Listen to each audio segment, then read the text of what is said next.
Assalamualaikum warahmatullahi wabarakatuh. Salam Pancasila. Mahasiswa ilmu politik dimanapun berada, pada bagian yang kedua ini kita akan melanjutkan tentang capaian pembelajaran lulusan ilmu politik. Yang harapannya nanti selama proses perkuliahan, terutama mata kuliah yang Kak Nur ampu, mahasiswa bisa melakukan refleksi. Apakah di dalam pembelajaran itu sikap, pengetahuan, keterampilan khusus, dan keterampilan umum itu kemudian dibelajarkan. Mata kuliah memuat unsur-unsur tersebut. Artinya aspek-aspek ini tidak terpisah-pisah. Kita sekarang kepada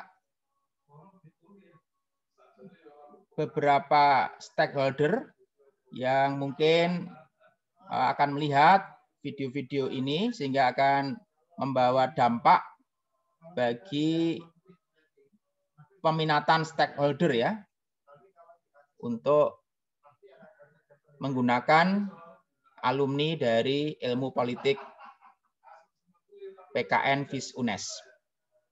Aspek keterampilan umum, pertama menerapkan pemikiran logis, kritis, sistematis, dan inovatif dalam konteks pengembangan atau implementasi ilmu pengetahuan dan teknologi yang memperhatikan dan menerapkan nilai humaniora yang sesuai dengan bidang keahliannya.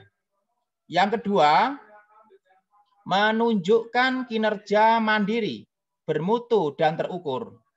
Ketiga, mengkaji implikasi pengembangan atau implementasi ilmu pengetahuan dan teknologi yang memperhatikan dan menerapkan nilai humaniora sesuai konteks pendidikan kewarganegaraan berdasarkan kaidah, tata cara, dan etika ilmiah dalam rangka menghasilkan solusi gagasan. Keempat, menyusun deskripsi saintifik hasil kajian tersebut di atas dalam bentuk skripsi atau laporan tugas akhir dan mengunggahnya dalam laman perguruan tinggi. 5. Mengambil keputusan secara tepat dalam konteks penyelesaian masalah-masalah politik berdasarkan hasil analisis informasi dan data. Keenam, memelihara dan mengembangkan jaringan kerja dengan pembimbing, kolega, sejawat, baik di dalam maupun di luar lembaganya. Ketujuh, bertanggung jawab atas pencapaian hasil kerja kelompok dan melakukan supervisi dan evaluasi terhadap penyelesaian pekerjaan yang ditugaskan kepada pekerja yang berada di bawah tanggung jawabnya. Kedelapan, melakukan proses evaluasi diri terhadap kelompok kerja yang berada di bawah tanggung jawabnya dan mampu mengelola pembelajaran secara mandiri. Kesembilan, mendokumentasikan, menyimpan, mengamankan, dan menemukan kembali data untuk menjamin kesahihan dan mencegah plagiasi. Nah, nanti para mahasiswa yang mengikuti mata kuliah khususnya mata kuliah yang diambil oleh Pak Nur, silahkan untuk melakukan refleksi selama dalam proses pembelajaran, selesai pembelajaran, maupun ketika nanti sudah menjadi alumni. Tentu nanti masukan-masukan itu akan kembali kepada prodi untuk perbaikan kurikulum di masa yang akan datang. Yang berikutnya terkait dengan aspek keterampilan khusus dari capaian pembelajaran lulusan ilmu politik.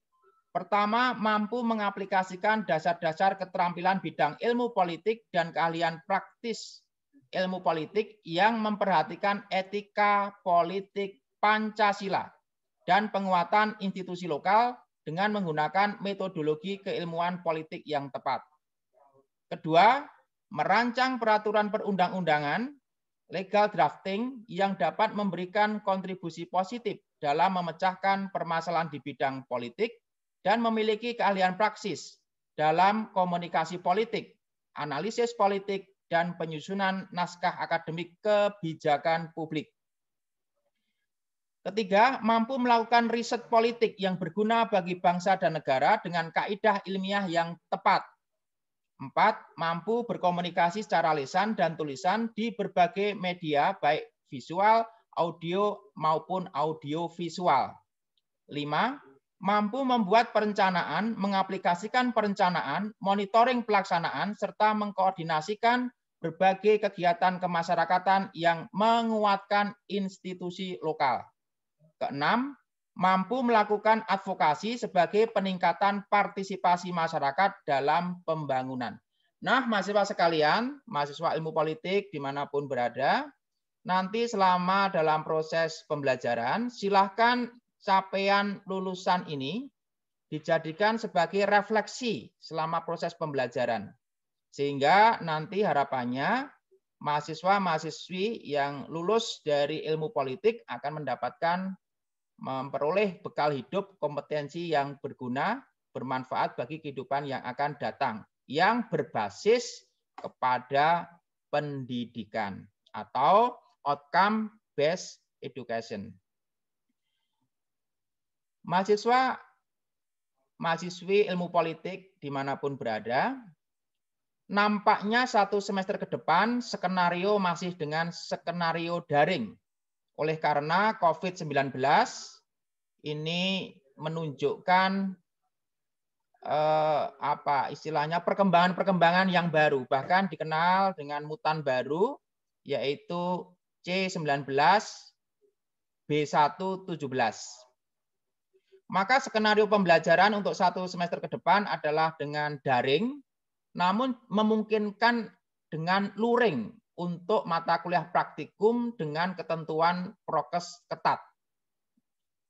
Sehingga dalam masa pandemi ini memang mengalami tantangan dalam pelaksanaan tridharma, yaitu kaitannya dengan pengajaran, penelitian, serta pengabdian. Terkait dengan pengajaran, ada beberapa ruang yang memungkinkan dilaksanakan. Yang pertama adalah tatap muka. Namun nampaknya karena kebijakan UNES harus memperhatikan kebijakan nasional penanggulangan bencana, kebijakan dari Provinsi Jawa Tengah, dan kebijakan dari Kota Semarang, nampaknya sampai saat ini belum ada putusan kalau kuliah dengan luring, semua dengan daring. Nah, kuliah daring ini masuk dalam ruang kedua, yaitu ruang tatap maya. Terbagi atas sinkronus, yaitu belajar pada waktu yang sama, misalkan menggunakan teleconference, baik menggunakan Zoom, Google Meet, atau lainnya, atau dengan chat. Yang kedua dengan model asinkronus, yaitu belajar pada waktu yang berbeda. Misalkan penugasan-penugasan yang diberikan oleh dosen itu akan dilaksanakan oleh masing-masing mahasiswa-mahasiswi sesuai dengan kekasan lingkungannya, ya. Ini asinkronus. Kemudian prinsip pembelajaran mandiri tetap harus dilakukan karena setiap pribadi memiliki tanggung jawab untuk terus-menerus dalam pembelajaran. Kemudian yang keempat, kolaboratif, artinya di dalam pembelajaran itu juga bekerja sama dengan para pembelajar-pembelajar yang lainnya. Skenario di dalam daring ini adalah project based learning. Mengapa? Karena dalam proses pembelajaran ini harapannya ilmu pengetahuan itu betul-betul menjadi bagian dalam project belajar dan pembelajaran. Mahasiswa ilmu politik dimanapun berada, nanti ketika tugas-tugas dari mata kuliah yang Kak Nur ampu, pertama kalau nanti membuat project based learning, harus memperhatikan konten, artinya isinya harus sesuai dengan tema-tema yang dikaji dalam mata kuliah. Yang kedua, agar di dalam perjalanannya itu ada kebaruan, ada inovasi, ada inquiry, itu dipandu dengan pertanyaan. Pertanyaan sebagai kompas akademik. Pertanyaan sebagai penasaran akademik. Yang berikutnya, Menghargai pilihan dan pendapat mahasiswa, karena mahasiswa yang berada di pegunungan, yang ada di pesisir, yang ada di perdesaan, yang ada di perkotaan, barangkali memiliki pengalaman-pengalaman yang berbeda, terutama terkait dengan fenomena politik, termasuk berdasarkan perbedaan-perbedaan sosial, ekonomi, budaya, agama. Yang juga perlu diperhatikan adalah target keterampilan abad 21. Setidak-tidaknya harus dalam tanda kutip ya, tahu tentang teknologi, bukan sekedar sebagai pengguna, namun juga tahu arah serta perubahan. Kemudian dalam melaksanakan project base ini menyediakan ruang untuk feedback, revisi dan refleksi. Ini menjadi bagian dari pencarian ilmu pengetahuan secara terus-menerus, menguji agar ilmu pengetahuan betul-betul memastikan atau lebih dapat dipastikan untuk dijadikan sebagai pandangan-pandangan dalam memilih atau menyelesaikan persoalan-persoalan hidup. Yang berikutnya di dalam project based learning ini memupuk jiwa inquiry dan inovasi, menemukan sendiri hal-hal yang barangkali dengan latar belakang yang berbeda-beda, persoalannya sama, tapi mungkin memiliki varian yang berbeda-beda. Dan juga inovasi, menemukan berbagai macam hal terkait dengan solusi-solusi serta persoalan. Yang harapannya nanti di dalam perkuliahan ini, produknya itu dipresentasikan kepada teman satu kelas, dan kemudian di situ ada diskusi, akhirnya mendapatkan masukan-masukan yang berarti untuk penyempurnaan project based learning ini. Kemudian di dalam pembelajaran itu juga teori tidak melulu teori, tetapi harapannya teori-teori itu betul-betul diaplikasikan sebagai the problem solving.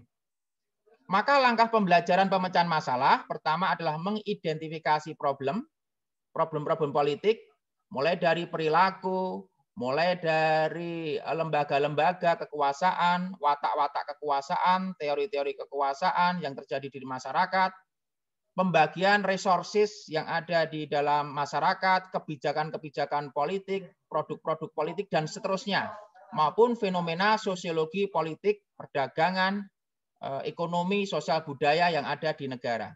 Kemudian mengumpulkan apa yang diidentifikasi itu, mengeksplor informasi, dan membuat berbagai macam alternatif ide, meng-create ide. Kemudian memilih dari ide yang akan dijadikan sebagai solusi. Dari sekian banyak alternatif solusi itu dipilih ide-ide yang memungkinkan untuk dijadikan sebagai the problem solving.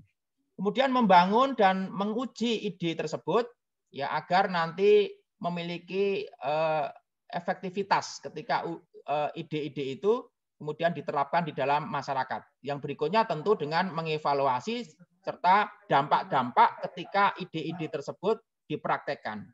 Kalau di laboratorium eksakta, dampak itu langsung kelihatan.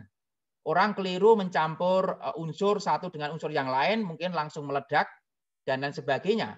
Tetapi kalau gagasan-gagasan sosial termasuk ilmu politik, itu bisa jadi menerapkan kebijakan dengan berbagai macam aksioma atau berbagai macam paradigma, itu dampaknya mungkin jauh ke depan. Oleh sebab itu, evaluasi terhadap dampak ini harus berhati-hati, harus terus dilakukan. Agar jangan sampai membuat masalah, solusi hari ini membuat masalah di hari yang akan datang.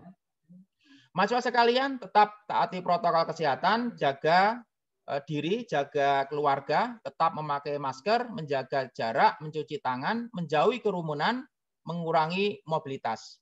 Semoga Tuhan Yang Maha Kuasa melindungi kita, melindungi keluarga kita, melindungi orang-orang yang kita cintai, dan semoga pandemi ini segera berakhir. Dan sampai jumpa pada minggu yang akan datang. Sekali lagi, cermati kira-kira mata kuliah yang Anda ikuti, terutama yang diampu oleh Kak Nur ini, memiliki sumbangan terhadap capaian pembelajaran lulusan seperti apa. Selamat berrefleksi, sampai jumpa minggu depan. Akhirul kalam, wassalamualaikum warahmatullahi wabarakatuh.